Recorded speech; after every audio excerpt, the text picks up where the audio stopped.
उत्पादन के साधन, यानी कि उत्पादन यदि हमें कोई वस्तु करना है या सेवा करना है तो उसे उसमें क्या क्या चीजें शामिल होती हैं, क्या क्या चीजें होना चाहिए। तो दोस्तों हम लोग देखते हैं उत्पादन के साधन। उत्पादन के साधन, उत्पादन के साधन, उत्पादन के साधन क्या क्या होती हैं। इसमें 4 चीजें होती हैं, 4 साधन होते हैं। इसमें 4 साधन होते हैं। कौन कौन होता है? ये पहला होता है, ये दूसरा होता है, ये तीसरा होता है और ये चौथा होता है। ठीक है दोस्तों, तो पहला क्या होगा? भूमि होगा। क्या होगा? भूमि। दूसरा क्या होगा? पूंजी होगा, पूंजी। तीसरा क्या होगा? श्रम होगा, श्रम। और ये चौथा जो होगा साहसी होगा। ठीक है, अब आप लोग ये समझिए, जैसे कि हमें कोई चीज उत्पादन करना है, मान लीजिए ये मार्कर उत्पादन करना है हमें, तो उत्पादन करने के लिए सबसे पहले हमें भूमि की जरूरत होगी। ऐसा तो है नहीं कि फैक्ट्री हम लगाएंगे तो हवा में बस जाएगा। तो क्या होगा? सबसे पहले भूमि, भूमि मतलब जमीन, जमीन का यूज करना पड़ेगा। उसके बाद पूंजी यानी कि पैसे की जरूरत पड़ेगी। पैसे के बाद क्या होगा? साहसी, साहसी, साहसी का मतलब क्या होता है? जैसे मुकेश अंबानी, आप मुकेश अंबानी को सबसे अच्छा एग्जाम्पल ले सकते हैं कि वो साहसी हैं। कैसे साहसी हैं? रिस्क लेने वाला साहसी होता है। और ये रिस्क क्या है? रिस्क मानिए कि जब हम मान लीजिए कि ये मार्कर का उत्पादन करने जा रहे हैं और ये उत्पादन करने जा रहे हैं, तो साहसी का मतलब ये होता है कि अब ये चले या ना चले। मान लीजिए कि अब इसका उत्पादन होने लगा, हमने करने लगा कि उत्पादन इसका होगा। अब उत्पादन करने के लिए ये भी डर होता है कि ये चलेगा कि नहीं चलेगा। तो क्या होता है? साहसी रिस्क लेने वाला, यानी कि मैं रिस्क ले रहा हूँ। साहसी रिस्क लेता है कि चले या न चले, हमें क्या बोलते हैं? इसे उत्पादन करना ही है। तो क्या होता है? साहसी का मतलब उत्पादन करना, यानी कि रिस्क लेना। तो साहसी क्या होगा कि मान लीजिए कि ये मार्कर जो अभी बोले हैं कि मार्कर का उत्पादन हो रहा है, ये चले या ना चले, इसका उत्पादन किया जाए, ये कौन होता है? साहसी होता है। और श्रम क्या होता है? श्रम, जब ये मार्कर बन रहा है तो इसमें आदमी लगेंगे, श्रम लगेंगे, तभी तो उत्पादन होगा। ऐसा तो नहीं है कि अपने से ही हो जाएगा, तो श्रम की जरूरत पड़ती है। तो अब यहाँ पे देखिए कि भूमि से कम पुरस्कृत किया जाता है, भूमि से कम पुरस्कृत किया जाता है लगान, लगान यानी कि किराया। क्या है? किराया। ठीक है दोस्तों, ये जो पूंजी है, पूंजी से कौन पुरस्कृत किया जाता है? कौन पूंजी से कौन पुरस्कार मिलता है इससे? तो पूंजी से मिलेगा ब्याज। क्या मिलेगा? ब्याज। ठीक है दोस्तों, अब श्रम से बात किया जाए तो श्रम से क्या पुरस्कार मिलेगा? क्या पुरस्कृत किया जाता है? श्रम से मजदूरी, मजदूरी। ठीक है दोस्तों, मजदूरी की पुरस्कृत किया जाता है। साहसी, साहसी से क्या पुरस्कार मिलता है? साहसी से लाभ मिलता है। क्या मिलता है? लाभ। साहसी यानी कि रिस्क लोगे तो जब आपका ये चलने लगेगा तो क्या होगा? आपको लाभ होगा। ठीक है दोस्तों, तो आइए हम लोग देखते हैं कि नेशनल इनकम, नेशनल इनकम इसमें कैसे निकाला जाता है। तो नेशनल इनकम सबसे पहले क्या होगा? किराया जुड़ेगा। किसी भी चीज का उत्पादन करेंगे, वस्तुओं तथा सेवाओं का उत्पादन करेंगे तो इसमें क्या करेंगे? सबसे पहले किराया जोड़ेंगे। उसके बाद ब्याज, क्या होगा? ब्याज जुड़ेगा। ब्याज के बाद मजदूरी, क्या होगा? मजदूरी, मजदूरी भी जुड़ेगा। मजदूरी के बाद लाभ, क्या होगा? लाभ। मजदूरी के बाद लाभ जुड़ेगा। इसको सभी को जोड़ देंगे तो क्या आएगा? राष्ट्रीय आय। क्या आएगा? राष्ट्रीय आय आएगा। ठीक है दोस्तों, तो अब हम लोग समझ चुके हैं कि उत्पादन के साधन, किसी भी चीज का उत्पादन करना है तो हमें क्या करना होगा? सबसे पहले भूमि की आवश्यकता होगी, उसके बाद पूंजी यानी पैसे की आवश्यकता होगी, उसके बाद साहसी यानी कि उस पर रिस्क लेने की आवश्यकता होगी, उसके बाद श्रम यानी कि मजदूर की आवश्यकता होगी। ठीक है दोस्तों, तो आइए हम लोग समझते हैं कि राष्ट्रीय आय कितने प्रकार का होता है। ठीक है दोस्तों, राष्ट्रीय आय कितने प्रकार का होता है।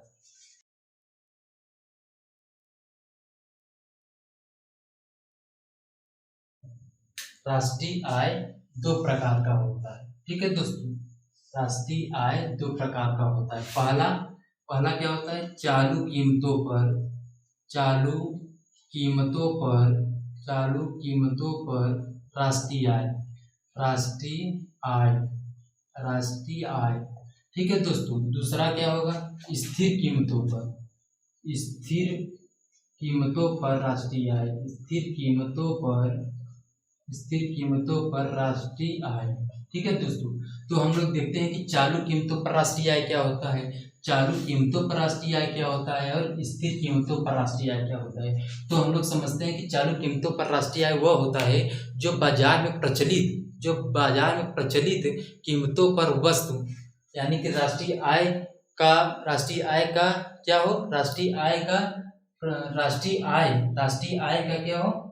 राष्ट्रीय आय निकाली जाती है, उसे क्या कहते हैं, चालू कीमतों पर राष्ट्रीय आय कहते हैं। तो हम लोग देखते हैं कि चालू कीमतों पर राष्ट्रीय आय क्या होती है। बाजार में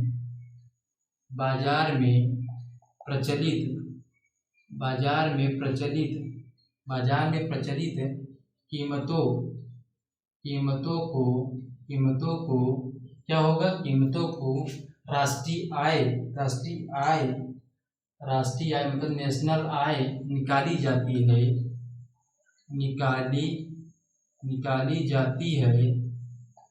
जाती है तो क्या कहलाता है, चालू कीमत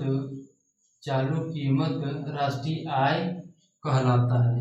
ठीक है दोस्तों, कहलाता है।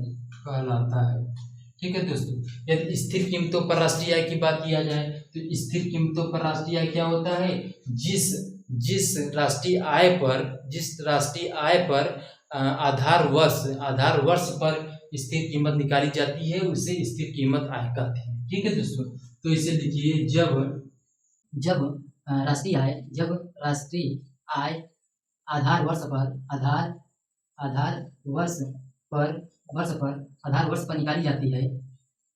पर निकाली जाती है तो स्थिर कीमत नेशनल इनकम कहलाता है। ठीक है दोस्तों, तो क्या होगा, जब आधार वर्ष पर निकाली जाती है राष्ट्रीय आय तो क्या कहलाएगी, स्थिर कीमत आय कहलाएगी। और जब बाजार में प्रचलित कीमतों पर राष्ट्रीय आय निकाली जाती है तो चालू कीमत राष्ट्रीय आय कहलाती है। ठीक है दोस्तों, अब हम लोग दूसरा पॉइंट ये देखें। इसमें दूसरा पॉइंट क्या होगा, चालू कीमतों पर, यानी कि वित्तीय वर्ष क्या हो जाएगा, जैसे कि 2020 से 2021 तक, ये क्या हो जाएगा, वित्तीय वर्ष हो जाएगा। तो यदि स्थिर कीमतों पर राष्ट्रीय आय देखा जाए तो इसमें क्या हो जाएगा, स्थिर कीमतों पर देखें तो आधार वर्ष क्या हो जाएगा, आधार वर्ष क्या हो जाएगा, 2017 से 2018। यदि इससे पीछे जाएंगे राष्ट्रीय आय तो 2011 और 2012 राष्ट्रीय मतलब आधार वर्ष का मतलब क्या होता है, आधार वर्ष का मतलब है वह वर्ष जो कीमतों में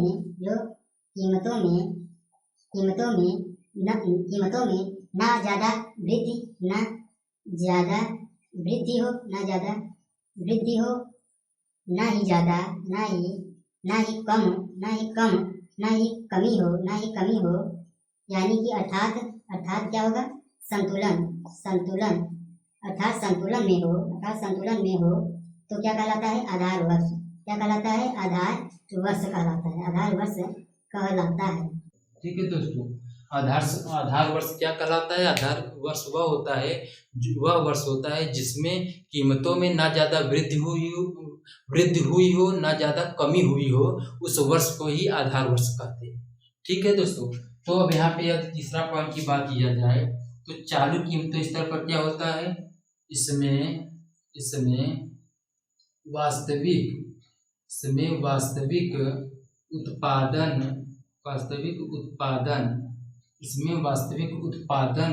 नहीं प्रदर्शित होता है, नहीं प्रदर्शित होता है। ठीक है दोस्तों, नहीं प्रदर्शित। यदि चौथे पॉइंट की बात किया जाए तो इसमें मुद्रास्फीति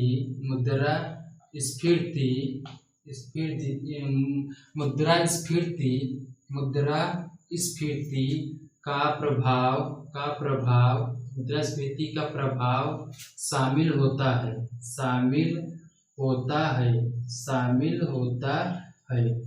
ठीक है दोस्तों, यदि यहाँ स्थिर कीमतों पर बात किया जाए तो स्थिर कीमत पे क्या होगा, तीसरा पॉइंट बात किया जाए, इसमें वास्तविक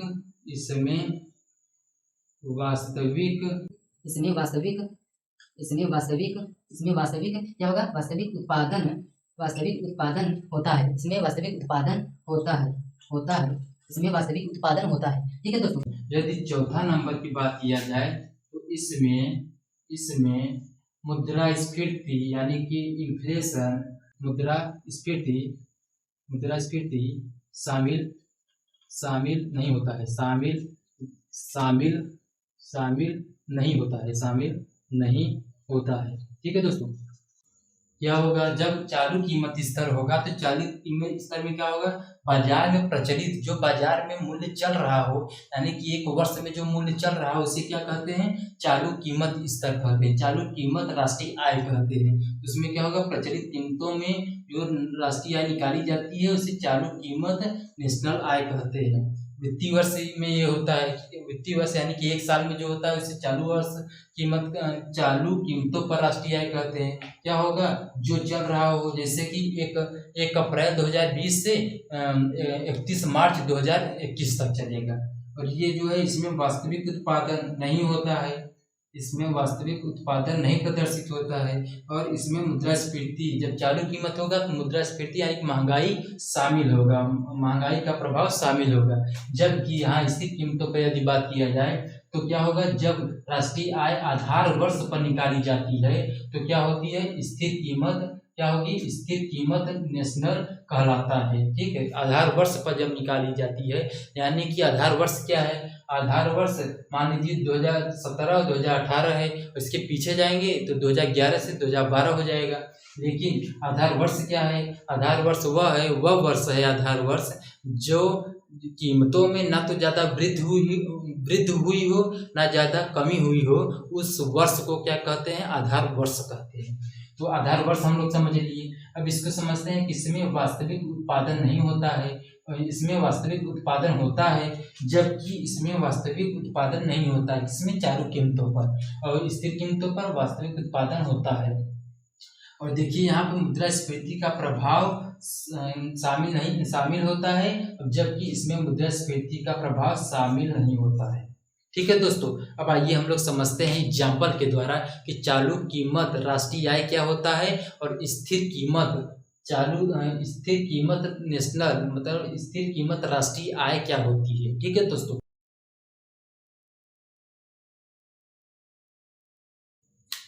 मान लीजिए कि ये स्थिर कीमत है, स्थिर कीमत राष्ट्रीय आय। ठीक है दोस्तों, ये क्या हो गया, चालू कीमत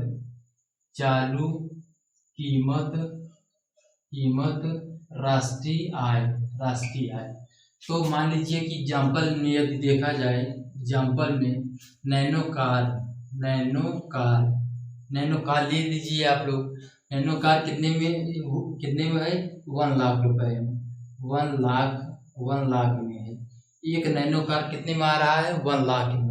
यदि हमें 10 नैनो कार का उत्पादन करना है,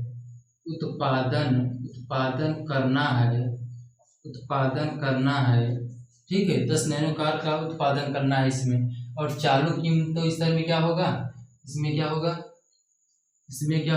इसमें भी मान लीजिए कि यही नैनो कार ही खरीदना है, नैनो कार। ठीक है, ये कितने का है, ये 1.5 लाख का है, ये 1.5 लाख, यहाँ क्या है, 1.5 लाख का है। यहाँ क्या है, बढ़ गया है। और यहाँ भी 10 नैनो कार का ही उत्पादन करना है। ठीक है दोस्तों, यहाँ क्या है कि एक नैनो कार का मूल्य कितना है, 1 लाख रुपए है, और 10 नैनो कार का ही उत्पादन करना है। और चालू कीमत स्तर में क्या है कि यहाँ भी एक नैनो कार का कीमत 1.5 यानी कि 1.5 लाख रुपए है, और इसमें भी 10 नैनो कार का ही उत्पादन करना है।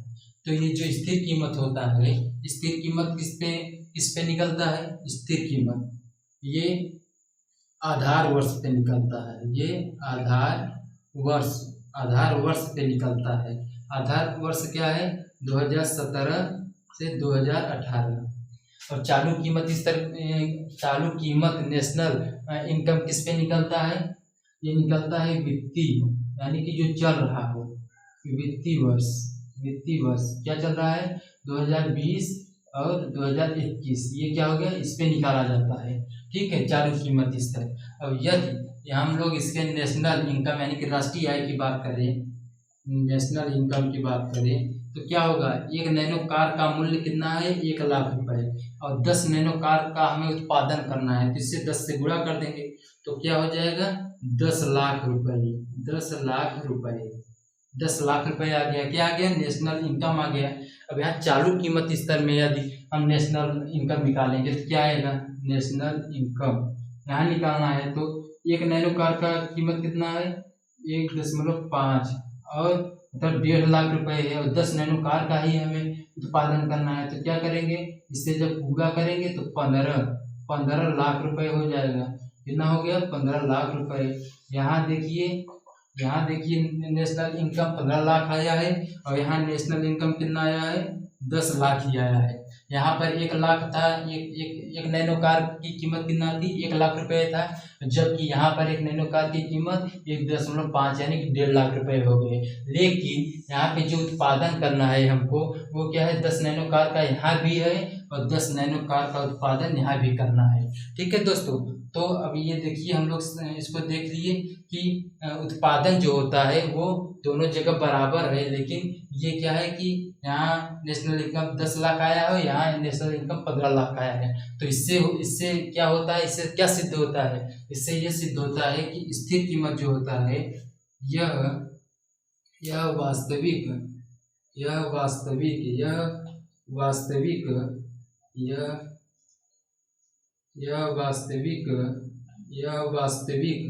कीमत प्रदर्शित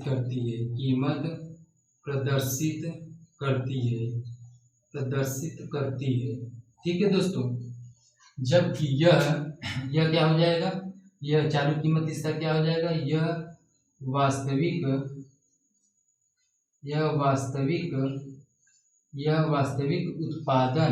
उत्पादन यहाँ भी क्या हो जाएगा, वास्तविक उत्पादन, क्योंकि उत्पादन हो रहा है ना, यहाँ उत्पादन हो जाएगा, वास्तविक उत्पादन प्रदर्शित करता है। और यहाँ भी यह वास्तविक उत्पादन क्या करता है, यहाँ पे वास्तविक उत्पादन प्रदर्शित करता है स्थिर वाले में, यहाँ वास्तविक उत्पादन प्रदर्शित नहीं करता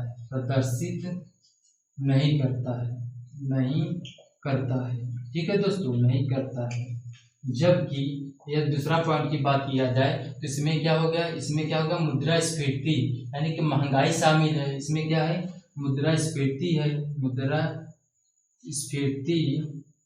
का प्रभाव शामिल है। जबकि यहाँ स्थिर कीमत में यदि बात किया जाए तो क्या है, मुद्रास्फीति नहीं शामिल है, मुद्रास्फीति नहीं शामिल है। ठीक है दोस्तों, तो हम लोग समझ चुके हैं कि स्थिर कीमत जो राष्ट्रीय आय होता है, चालू कीमत राष्ट्रीय आय से क्या होगा, इसमें मुद्रास्फीति का प्रभाव होता है, इसमें मुद्रास्फीति यानी महंगाई का प्रभाव नहीं होता है। और हम लोग इसे एग्जाम्पल के द्वारा समझ चुके हैं, और हम लोग अब कल बात करेंगे। आज की क्लास यहीं पे समाप्त करते हैं, और हम लोग कल GDP और GNP के बारे में काफ़ी डिटेल में बात करेंगे। और